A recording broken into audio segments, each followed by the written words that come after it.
Did you know 36% of people in the world believe in aliens? Do you think they exist? Do you think aliens will take over our world one day? Seems like the doomsday is near. Or is it? Stick around to the end of this video to find out.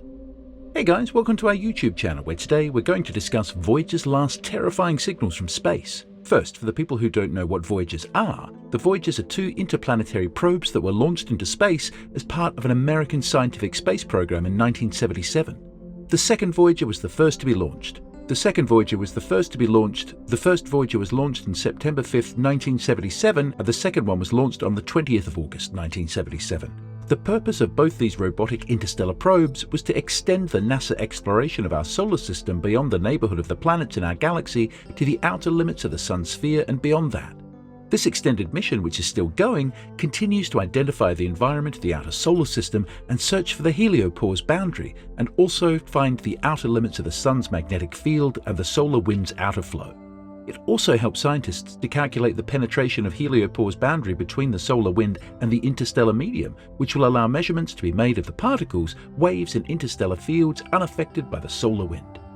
In simple words, the primary mission was the exploration of Saturn and Jupiter. After making a ton of discoveries there, such as the complexity of Saturn's rings and active volcanoes and Jupiter's moon Io, the mission was extended. Voyager 2 went on to explore Neptune and Uranus. It is still the only spacecraft to have reached these outer planets. The current Voyager interstellar mission is to explore the outermost edge of the Sun's domain and beyond that. Both the Voyager spacecrafts weigh 773 kilograms. Of this total weight, each spacecraft carries 105 kilograms of scientific instruments. Both of the Voyager spacecrafts look identical and use three axis-stabilized guidance systems that use gyroscopic accelerometer inputs for their attitude control computers in order to point their highly capable antennas towards the Earth and their instruments towards their targets. It also has a movable platform for the smaller instruments and the electronic photography system, which is used to take pictures never seen before. Both spacecraft carry a 30-centimeter golden phonograph record that contains pictures and sounds of Earth, which is used to play the cover for the record, and data that details the location of Earth. The record is intended as a combination time capsule and an interstellar message to any alien, far future human or civilization, that may recover any of the Voyagers. As the spacecraft flew across the solar system, remote control programming was used to possess the Voyagers with greater capabilities than they already possessed when they left the Earth. Their two-planet mission became 4. Gradually, their 5-year lifetimes became 12 years and more. Both the Voyagers have been in space for the last 45 years and have been sending never-before-seen images of planets and outer space. On February 14, 1990, Voyager 1 took the first portrait of our solar system as seen from outside, which includes the image in which the pale blue dot is how Earth looks from the spacecraft. Soon after, the Voyager's camera system was deactivated in order to conserve energy and computer resources for other equipment. The camera software was removed from the spacecraft so that it would now be difficult to get them working again. The software and computers on Earth for reading the images are also no longer available. On February 17, 1998, the Voyager 1 reached a distance of 10 billion kilometers from the Sun and overtook Pioneer 10, which was another aircraft as the most distant spacecraft that has ever traveled from Earth. Traveling at a speed of 17 kilometers per second, it has the fastest recession speed of any spacecraft. Scientists at the Johns Hopkins University Applied Physics Laboratory believed in 2003 the Voyager 1 entered termination shock. This was the point where the solar wind slowed down to subsonic speeds. Since Voyager 1's solar wind detector ceased functioning in 1990, further issues couldn't be resolved until other data became available. This means that termination shock detection would have to have happened due to data from other instruments on board. And before we continue, don't forget to hit that like button. On August 25, 2012, Voyager 1 crossed the heliosphere boundary and became the first human-made object to enter interstellar space. At the time, it was at a distance of 18 billion kilometers away from the Sun. The thought of a human-made object going this far into space is incredible. The Voyagers transmit data to Earth every day. The spacecraft collects information about their surroundings in real time, sends it back via radio signals. A single signal from Voyager 1 data takes about 19 hours to reach Earth. As of September 2012, it took 16 hours for sunlight to get to Voyager 1, which was at a distance of 121 AU. The evident magnitude of the Sun from the spacecraft was about 30 times brighter than the full moon. The spacecraft was traveling at 17 kilometers per second in relation to the Sun. It would need about 17,565 years at this speed to travel a light year. To compare, Proxima Centauri, which is the closest star to the Sun, is about 4 light-years away. Were the spacecraft traveling in the direction of that star, 73,775 years would pass before Voyager 1 would reach it. In November 2012, after 3 months from exiting the heliosphere, Voyager 1 received interstellar sounds for the first time, and after 6 months, the probe has picked up another whistle sound. This time it was louder and even higher pitched. As it goes on, the interstellar medium appears to be getting thicker and quickly.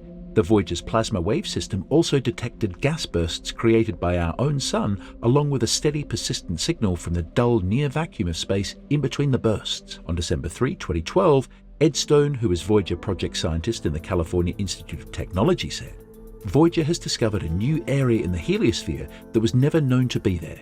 At the time, the probe was still inside it, but the magnetic field then was connected to the outside. It was like a highway that lets particles in and out. The magnetic field was 10 times more intense in that region than Voyager 1 encountered before the termination shock. It was the last barrier before the spacecraft exited the Milky Way completely and crossed into interstellar space." These before-said whistles continue in irregular intervals in Voyager's data today. These whistles are an excellent way to study the interstellar medium's density, but it does take some patience. Based on the signals and sounds, NASA was able to find the electron density around Voyager 1. It started rising in 2013 and reached its current levels about 2015. It was roughly a 40-fold increase in density. Through the entire dataset they analyzed, which ended in early 2020, the spacecraft appeared to be in a similar density with some fluctuations.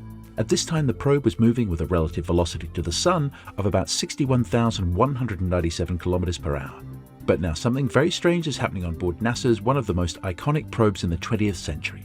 The Voyager has started sending very bizarre and unusual signals to NASA back on Earth. The signal from the computer that keeps Voyager 1's antenna pointed toward Earth is sending astronomers weird sequences of numbers like rows of zeros, which have led NASA frustrated. It's almost like the spacecraft has difficulty finding its location. All the astronomers working in the project are trying to find out why. What could have possibly happened all of a sudden?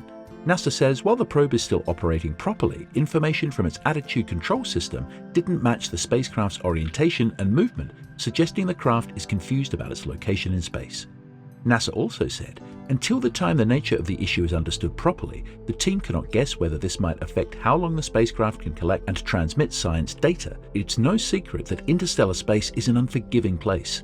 It's really cold and filled with a huge amount of radiation, and at any time you could get hit by meteorites, asteroids, and small planetary debris traveling 200 times the speed of sound. Even though NASA claims this to be a fault in the system of the probe, the real problem has not been identified yet.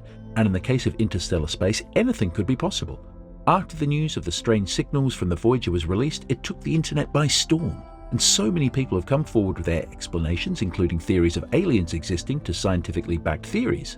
Until now, NASA has not come forward with a solid explanation why the Voyager was acting weird after 45 years of intergalactic exploration, and still stands a mystery in the heart of scientists and humans itself. That being said, scientists in the 1977, when technological advancements was at a beginner level compared to what we have now, have done a very remarkable job creating a machine which could withstand radiation and high cold temperature of the space, and for an incredible 45 years, and is still sending incredible never-seen data of the outer space, which widely helps scientists uncover the truths of our vast never-ending universe. Now for the most important question. What do you guys think interrupted the signals sent from a 45-year-old spacecraft? Let us know by commenting down below. And don't forget to subscribe to the channel and hit that bell button if you liked the video. Check out all the other videos too.